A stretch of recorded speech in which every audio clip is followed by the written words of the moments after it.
There are a lot of questlines in Fallout 76. Some of them will just be basic questlines that will add story to the game, but other questlines will unlock major game features that you'll want to unlock if you plan to go further into the game. So in this video, I will be going over all of the quests that you'll need to do first in Fallout 76. But before we get into it, if you're a fan of the Fallout games and the Fallout TV show, click the link in the pinned comment below to join my Fallout Discord server, where you can find other people to play Fallout 76 with, discuss the Fallout TV show, or just talk about anything related to Fallout.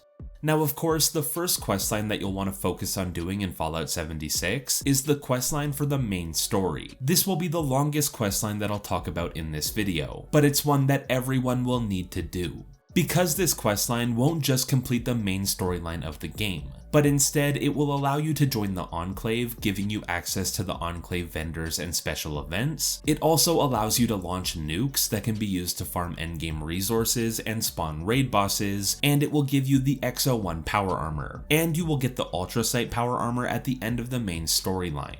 But like I mentioned, this is a very long questline, but it will start with the quest called the New Arrivals. This will guide you to the Overseer, and then you'll have to help her fight against the Scorched. The next questline that you'll want to start working on right away is the Wastelanders questline. Now this is equally as important as the questline for the main story of Fallout 76, but it unlocks different things within the game which are very important. Those things are the factions and gold bullion.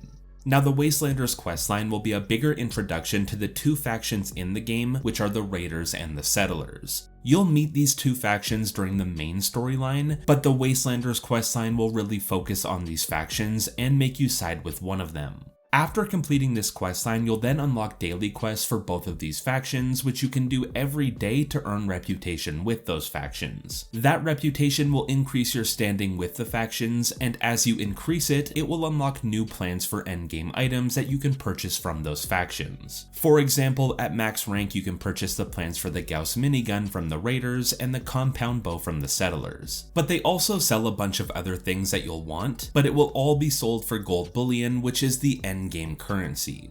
Which leads us to gold bullion. Before you complete the Wastelander storyline, you'll only be able to get gold bullion by exchanging treasury notes at a gold press machine, and you would have a very limited amount of places that you can spend it. But after you complete the Wastelander storyline, you'll unlock the ability to purchase more gold bullion from Smiley in the Wayward Bar.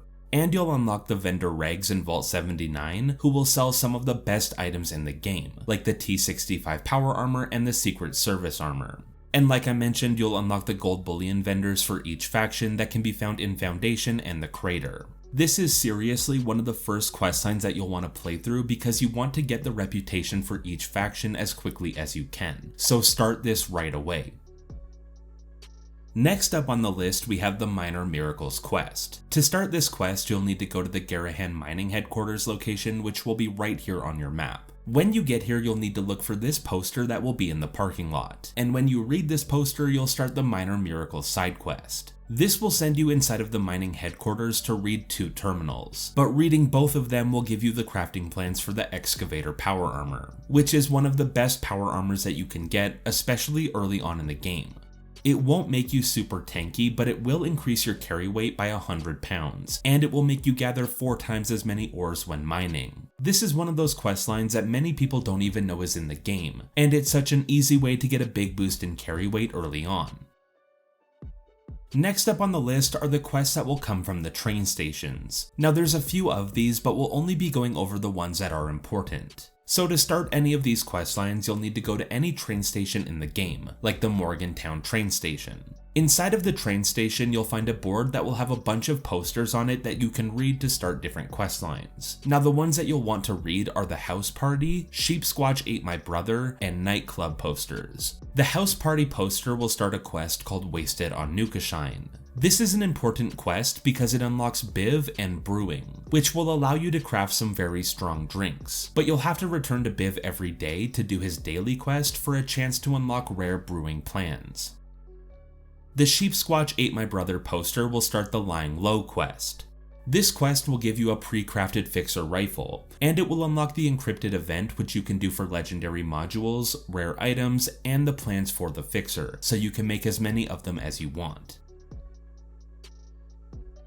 And the nightclub poster will start the opportunity knocking quest. This questline will be pretty short, there's like 4 quests in it in total, but each quest that you complete will give you some of the plans for the civil engineer armor. This is a really good early game armor set. It will have good resistances on it, you can put a jetpack on the chest piece, you can buy mods for this armor for pretty cheap from Giuseppe, and the perk on this armor will give you a 10% chance to deal 150 fire damage to melee attackers, and it will make your weapons break 35% slower.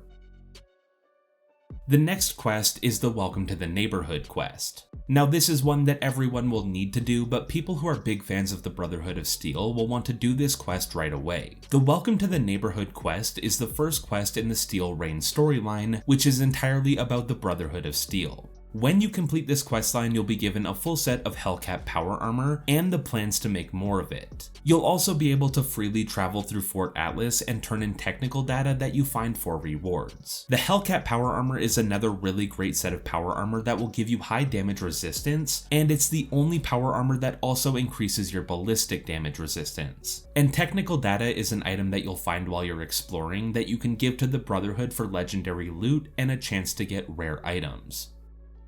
The next quest on the list is called an Organic Solution. Now this is actually a very important quest that many people don't even know about. To start this quest, you'll need to go to the Southampton estate, which will be right here on your map. When you get here, go to the 2nd floor and look for the body of Ella Ames, who will have research on her. This will start the quest, then you'll just need to follow it like normal. Now the reason that this quest is so important is because it will give you the crafting recipe for Rad Shield, which will increase your radiation resistance by 300 for 15 minutes, making it a very strong medical item. But completing this quest will also allow Strangler pods to spawn on the map. These are the key resource needed to make Super Stim Packs, which are the best version of Stim Pack in the game. So until you finish this questline, you will not be able to make your own Super Stim Packs, and you'll have to buy them, which is very expensive.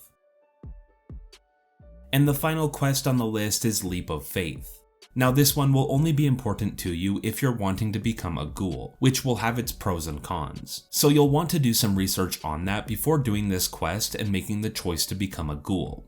But if you want to become a ghoul, the Leap of Faith quest is how you'll do it. There's only 2 parts to this quest, so it's very short and easy to get through. And those are all of the most important quests that you'll want to work on first in Fallout 76. Of course, there are many different questlines in the game that will unlock different things, but the ones that I just talked about are the priority questlines that you should work on first. Then you can go through the rest of them in any order that you want. But I hope this has helped you figure out where to start in Fallout 76, and thank you for watching.